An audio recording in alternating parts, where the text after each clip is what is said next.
All right, now I'm not just going to wait further for anyone if anyone wishes to join, because we change the time frequently nowadays, just for the sake that there are number of lectures we have to deliver. Only then we can expect the syllabus to be covered within the time frame, because usually there are 2 or 3 or 4 lectures on daily basis nowadays. And today specifically, we have already taken one lecture that was very important relating to paper 1, that was relating to communication, and this is the second one that is going to be relating to organization behavior and personality. And the third lecture shall be going to the theories of personality, if these are not covered in this specific lecture, and if need be there, we can be taking the fourth as well, and that shall be regarding personality of the individuals from the point of view of organization behavior. So I hope you would have got the complete idea of what we are going to cover in this specific lecture. I'm not going to wait further for anyone. Just going to take the confirmation from just both of you. This is Indu ma'am and Nisarga ma'am. Is my voice completely audible? Can I start my lecture? Can I show what we have prepared? Indu ma'am, is this audible to you completely? Should I start my lecture? Can I get your confirmation? All right, I've got the confirmation now, just showing you what we have for you in this lecture. So this is going to be related to organizational behavior, and specifically we shall study about 2 important things. These are the personality and perception of the employees. From now onwards, the organizational behavior topic is going to be started. Okay, I hope you would have got the idea of this, and I hope that you follow the schedule as well, because we follow this very strictly. This day was assigned to organizational behavior, personality, perception. So what is there, what is to be studied? This is very easy to go through. This is regarding the behavior of a whole of the organization. When we talk about organizational behavior, we talk about the behavior of human resources working in the organization. We talk about their behavior. Okay, so this all in all comes to be the organizational behavior. So this thing we have to study. Okay, so in this particular lecture I shall be talking about personality, and after that, before personality, we shall be talking about different theories regarding human organizational behavior. These can be known as schools of thought or approaches or theories regarding organizational behavior. Then we shall talk about personality, and then we shall continue regarding the theories of personality. And as far as the theories of personality is concerned, I must tell you that maybe all these topics or all these 3 topics are not covered in this lecture, then this lecture shall be extended to the third lecture as well. Okay, so just to have given you the information, or in case of any technical issues you are facing, then we shall be delivering you the lecture. Otherwise, I hope everything is well and you have enjoyed the previous lecture, and in the same way you shall listen each and everything carefully being spoken by me. Now just going to show you what is there. So this is organizational behavior about. So what is this? I have already taught you the behavior of a human resources working in the organization. So organizational behavior is the study of human behavior in organizational setting. How human behavior interacts with the organization and the organization itself. So when we study about the human behavior in an organizational setting or context, this is known as the study of organizational behavior. So there have been some historical roots which are known as theories of organizational behavior, which we have to understand. Only then we can go through from different aspects regarding behavior. And these shall be regarding the perception, personality, attitude, emotions, these kind of things. So the first theory was rooted as scientific management. I'm not going to explain it much more, because number of time we have already gone through, was given by Frederick Winslow Taylor. Okay, so they suggested in early 90s, They suggested the concept of a scientific management, and they told that each and every work should be subdivided in a way that this is performed scientifically by that particular employee who is expert in this field. So this was about scientific management, and this was the first non-theory of organization behavior. The second one is classical organization theory. Okay, this was also in the same era. This was another perspective on management theory and practice. Okay, so this is known as classical organization theory, and it stressed upon only one thing, that is the structure of organization. Like it can be formal. We have studied the structures as well. Formal, then informal. I have taught you about functional organization. I have taught you regarding project organization. Okay, so all these organization are the organizational structure. So this theory basically focuses on organizational structure, and this tells that the human resources or organization behavior should be managed on the basis of structure of the organization. If this is formal, they should be managed formally. If informal, they should be managed informally. If functional, they should be managed on the basis of that. So this was the classical organization theory. The next one were the precursors of organizational behavior. We have to understand about that as well. In early 19th century, Robert Owen was the British industrialist who attempted to improve the conditions of these workers. So that theory also emerged. So he stressed upon how the organization behavior can be managed well. So they told that there should be improved working conditions, there should be raised minimum age for hiring children, there should be introduction of meals for employee, these shall be shortened working hours. So that should be there, only then the organization behavior can be managed properly in context of any organization. Then there were Hawthorne study. We have already studied it number of times. That was done by Elton Mayo. Okay, in 1927 to 1932, we have studied this in management as well. In Chicago at Western's Electric Hawthorne's plant, it was done. It was the first experiment which affected on the different levels of lighting on productivity. Okay, what is the level of lighting in the factory, and that's that's a relationship with the productivity. That was the first theory to conduct that, and that ultimately tried to recommend regarding the improvement in the employees behavior, or improvement in the employees living standard and working conditions. Then there was the human relation movement, which is nowadays very much prevalent. We have already understood regarding workers' participation in management. It emphasized on human relations movement. So it just tells you that human relation movements are that people respond primarily to social environment. Okay, their motivation always depends upon social needs than on economic needs. So it is said that the employer should make the employee feel that they are also the human beings, and they should be treated well in the organization. Only then there can be the cordial kind of organization behavior. So this is human relation movement, which tells that employer and employee both should work with each other. Both should work in togetherness, and employer should feel employee as the part of the organization, and employee should also feel himself as the part of the organization. Okay, so this is how this moment emphasized on the concept of organization behavior. I think that was all regarding the different roots, historical roots of how the organization behavior can be traced back.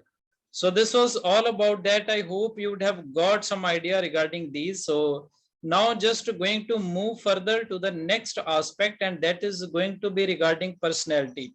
So basically, before starting this lecture, I told you that we shall be talking about three questions in general. The first is going to be regarding organizational behavior and different historical roots or theories. The second is going to be regarding personality, and thirdly, we shall going to be talk about the theories of personalities. And believe me, these are very important, because we teach you all those concepts only which are necessary to go through, and we are covering a lot of data. So personality is there. Okay, what is personality? Personality is just the totality of an individual. Totality of an individual. I have a different personality, you have a different personality. Different personality is just what is your total sum up. How do you look like? Okay, how do you look like? How do you behave? How do you perceive? Each and everything. What are your traits? What do you behave in a specific situation? Each and everything in total sum ups to be the personality. So this may be viewed as consisting of a stable characteristics that explains why a person behaves in a particular way. Okay, so there have been written some instances like you feel independence, you feel consciousness, you feel agreeableness, you feel self-control. These are all example of personality characteristics. Okay, so personality I have taught you, that is consisting of a stable characteristics, or that can be considered to be your totality. So that is all about personality. The exam is not going to ask you about the definition of the personality, but we have given you only reason being that before starting the theories, I thought that I should give you some information regarding what personality is. So there have been a number of personality studies, and I must tell you why you are supposed to understand personality studies. Now we have started the major topic regarding organization behavior, and I have already given you information that organization behavior is the study of human resources behavior in context of the whole organization.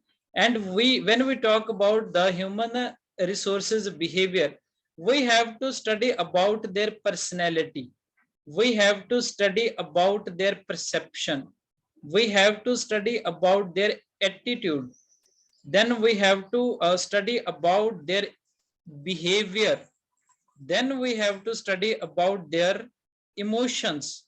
Okay, so all these are covered under the human resources behavior. This is why we have started this specific topic, personality. Okay, so this is the reason, because I believe that if you know the reason of why the things are being taught you, then clearing your concept will be very easy. So now personality studies are there. After personality, we shall be studying about perception. So personality studies, when we talk about personality studies, then we can differentiate the personality into two different approaches or two different schools of thoughts. Okay, personality can be differentiated between two different schools of thought. The first is nomothetic theories. The second one, ideographic theories.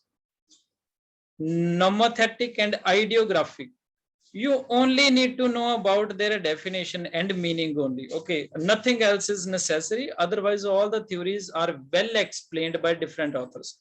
Now I shall tell you about nomothetic and ideographic. So what is nomothetic approach?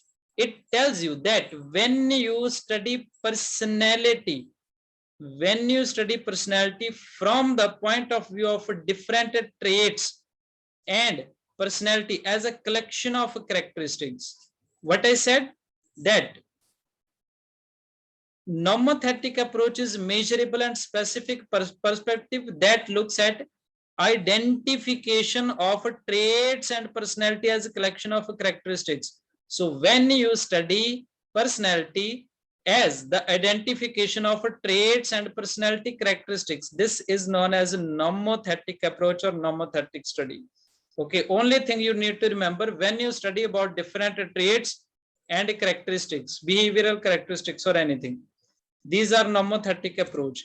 The second one is when you don't take into account specific traits or specific characteristics, but you try to understand personality from whole perspective, whole understanding of individual at work. You study their emotion, you study their behavior, you study their attitude, you study their perception, you study their different aspects, all the aspects. If I study you, if I don't study your traits only, but I am studying all the things relating to you, like I studied you as a whole understanding of the individual at work. That approach is known as ideographic approach. I hope you would have got the difference between nomothetic and ideographic approach. Okay. So that was the detail regarding these, and now we have to move further regarding the different well-known theories of personality, and we see what is there to us. The first theory is known as a trait versus social learning theory. Trait theory is based on a trait, social traits. Okay, very easy to understand. Social or it behavioral or anything. Traits theory of personality implies personality is biological based. Okay, so this theory says that uh, your personality is dependent upon your biological based traits. Okay, so this is trait theory, and the second is always studied in context of versus trait. So trait we have understood. When you study the personality from biological trait perspective, this is trait theory of personality. And what is social learning theory? That was given by Banduras in 1977. This is social learning theory that emphasizes the role of nurture and environment influence. Okay, these are your traits only, but there is nurture who is nurturing you, and there is nature which is environment. So social learning theory emphasizes the role of nurture and nature as well in making up of your personality. So it is all about that. The trait theory study only about trait.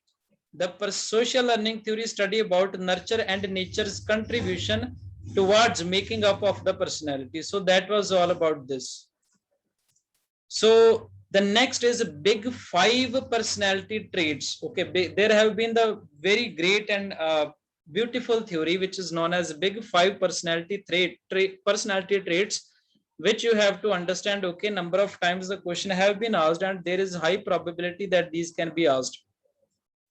There have been by the renowned authors or researchers given a model named five factor model, which suggests that there are five broad dimensions, which are used to describe human personality and psyche. So one by one, I shall tell you all these five personality traits which are covered under the model of five factor. The first is inventive and curious versus consistent and cautious. So they are the person. So this is the first trait of human personality. This is like openness. This is your intellectual curiosity, your creativity, and preference for novelty. So this is all about that. Okay, when you are inventive, when you are curious to learn, okay, so it is also described as the extent to which a person is imaginative or independent and depict a personal preferences for variety of activities. So these things you are not supposed to go that much, but try to understand the subject matter of this. This is the first trait or first factor of big five model, which tells you that the first kind of personality is inventive, curious, or it can be consistent towards something, or it can be cautious as well. So they are the first people, and just this term can explain what do they mean. So the next one is consciousness. Okay, consciousness, and that can be defined in a way like the person is efficient or organized. he is efficient in working, he is organized in all his work, or he is easygoing with everything, or he is careless. Okay, so they can also be considered to be the second part of the theory. So they are known as a tendency to be organized and dependable, show discipline, and act dutifully. And the other behavior can be like easygoing or careless. So that is the second part of the theory of the big five personality traits. Okay. So the first we have studied regarding inventive, curious versus consistent, cautious. Then we have studied regarding consciousness, that was efficient or organized. The person can be efficient or he may be organized, or he can be easygoing or careless. So that was the second part under the theory of five factor model. And I must tell you, you cannot change anything at your own. Although the words do convey the similar meaning, what you are thinking right now, what is efficient mean, you already know. What is organized mean, you already know. What does careless mean, you already know. Okay, but you cannot change the broad figures. Like second is the consciousness, and consciousness traits can cover these four elements. So in this way you are supposed to study this. They can ask you what consciousness is about. So that was the second one. The third one is extraversion. They people can have the personality traits like they can be outgoing, energetic, or they can be solitary or reserved. If they are outgoing or energetic, that means they love the society of others, they enjoy others' society. But if they are solitary or reserved, that means they love to be alone. So that is covered under the broad head, that is the third head of big five factor model. This is known as extraversion. And under extraversion, four things are covered: outgoing, energetic, solitary, and reserved. So that was the third one. The fourth one is agreeableness. Now again, agreeableness is the fourth content of the big five factor model, and that covers the four basic personality traits. The first is friendly or compassionate. The next one can be challenging or detached. You can have the friendly traits, you can be compassionate about the feeling of others, you can be challenging, you can be liking the challenging by others, or you can be feeling detached with others. So that is covered under the head of agreeableness under big five personality traits. And then there is neuroticism. Neuroticism uh, is just your psychological trait, basic psychological trait. What does it say? This is a tendency to be prone to psychological stress when you feel anger, when you feel anxiety, depression, or vulnerability. So that can be divided into four different elements again as usual. The first is sensitive. If you are sensitive, if you are nervous, that is second one. Or that can be, you can feel secure, you can feel always secure, or you can always feel confident. So all these things are covered under neuroticism, and this is the fifth one in the big five personality traits. So I hope that by now we have understood regarding three theories of personality. The first was a trait theory, the second was social learning theory, the third one was big five personality traits. Each and everything shall be delivered to you. I hope that it is conceptual as well somewhat, but each and everything shall be delivered to you. You are supposed to go through one or two times from the live and recorded lecture, and after that readings as well.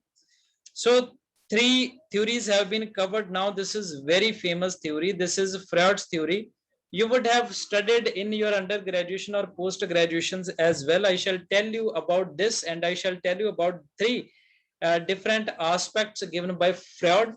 And most importantly, individually, this theory has also been asked in the examination once or twice.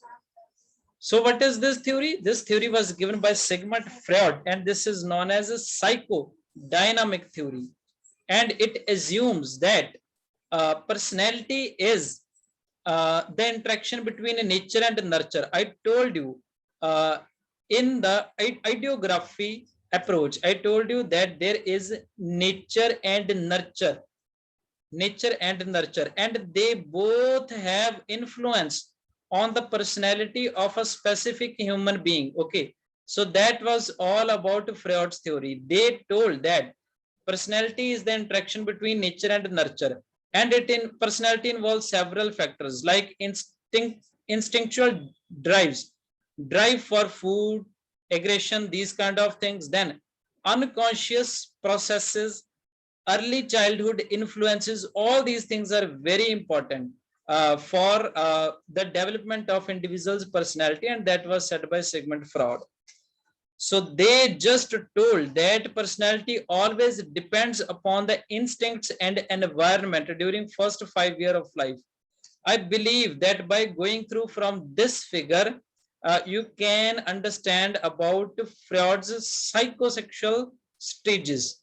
So they have given 5 stages on the basis of which the personality of a human being develops. The first stage is oral stage, then there is anal stage, then there is a phallic stage, then a latency, and then genital stage. So these have been defined on the basis of different age groups. Like oral stage is the stage for the age 0 to 18 months, then anal age is for 18 to 36 months, then phallic age for 3 to 6 years, then 6 to puberty. Okay, the age of an adult, then puberty on, then this is the case when from adult to old age. Okay, so focus is on these different things, and these you have to go through specifically. They are not going to ask you, but you must know what are the different stages. Okay, so I don't think that I must read and go through from all these things. You have got the idea that in specific stage you develop these kind of personalities. Okay, mouth sucking, biting, chewing, coping with demand, control, genitals, these kind of things you have to go through. So that was about Freud's psychosexual stages of development of personality. So that was all about these. Then he has also given a famous theory named as a tripartite theory of personality, which you have studied a lot of time in your graduation and post graduation. He has given this theory in 1923, which is famously known as tripartite theory, and this involves id, ego, and superego. And he tells that these all develops our personality. It develop our personality, then ego develops our personality, then superego develops our personality. So I believe that merely going through these lines, it would be much more easier to understand these, and after that we can understand the lines. First, what is id? Id, when you feel sudden instincts, your sudden instincts makes up your personality. Okay, you suddenly feel something, then you try to do that. Okay, so it is a primitive and instinctive component of personality. It consists of inherited biological component of a personality. You cannot change your instincts. Suddenly you see, suddenly you believe something, suddenly you feel something, and you just start doing that. Then there is ego. Ego is a reality. When you find the reality, when you go with the reality, this is ego. Ego is not what does a layman feel regarding ego. Okay, I am going to tell you, ego develops in order to mediate between unrealistic id and external real world. Okay, id, I have told you, when you feel sudden id.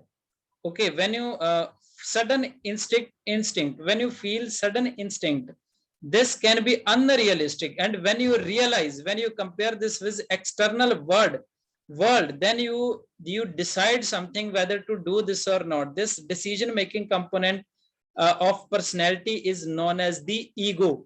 Okay, so that mediate between id and external real world. And similarly, there is superego. This relates to your values and morals. Okay, you feel about your value. Before doing anything, you just feel that is it right or wrong. Who tells you that this is right and wrong? There is an inner feeling known as the superego, which tells you that this is right or wrong, this is to be done or this is not to be done. Okay, superego incorporates value and morals of society which are learned from parents and others. So it was all about that. Now you have understood regarding tripartite theory of personality, which covered id, ego, and superego. So now we trait approach we have already understood. Okay, that was regarding the traits, different traits to which we have understood from the point of view of personality characteristics. Now there is the next theory. This is Singh's personality theory. Okay, he has given his theory number of times.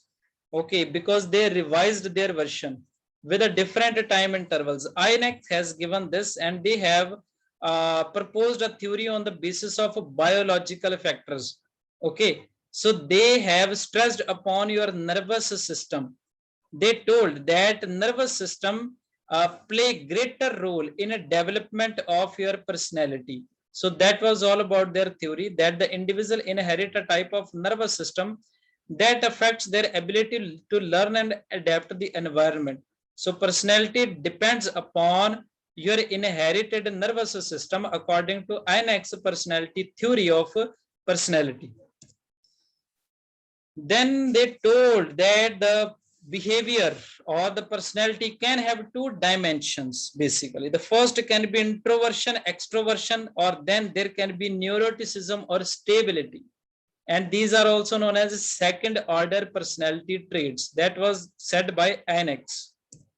So they just told you that each aspect can be traced back to different biological cause. Okay, you are extrovert if you have inherited these kind of genes from your parents. Okay, you can be neuroticism if you have biologically inherited that. You can be psychoticism if you have biologically inherited that.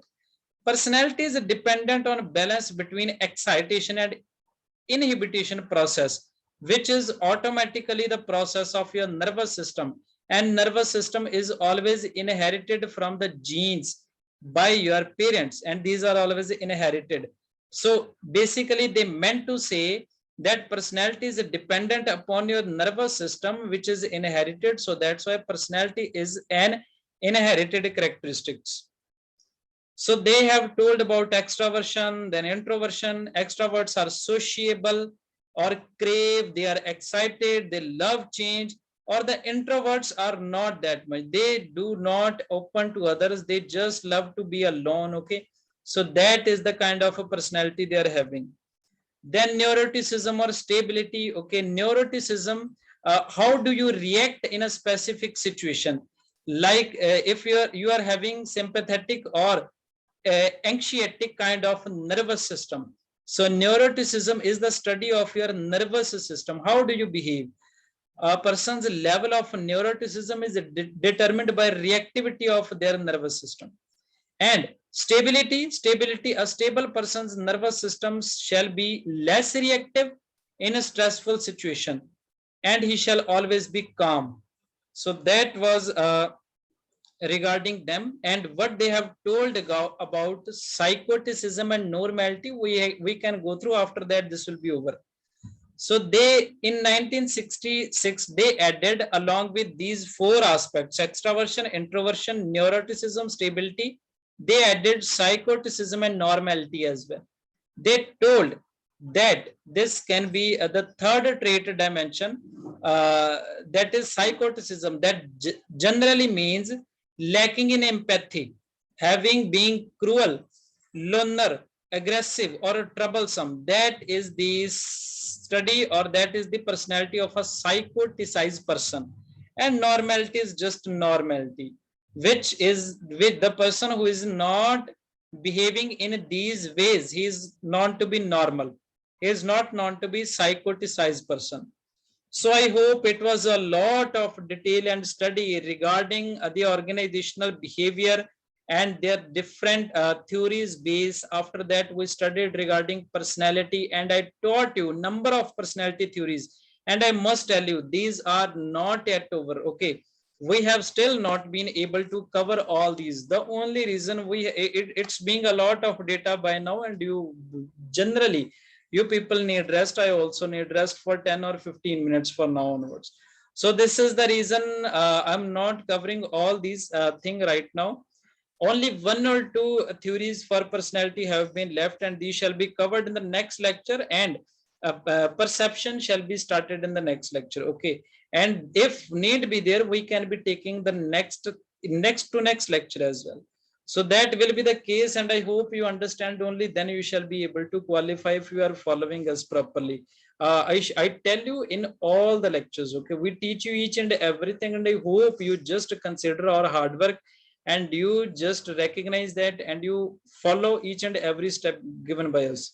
So from 15 minutes from now onwards, at approximately 6 past 55 p.m., we shall be meeting again. The password shall be same, and the topic you already know right now, because you have already attended the lecture. We shall be meeting soon. Thank you so much.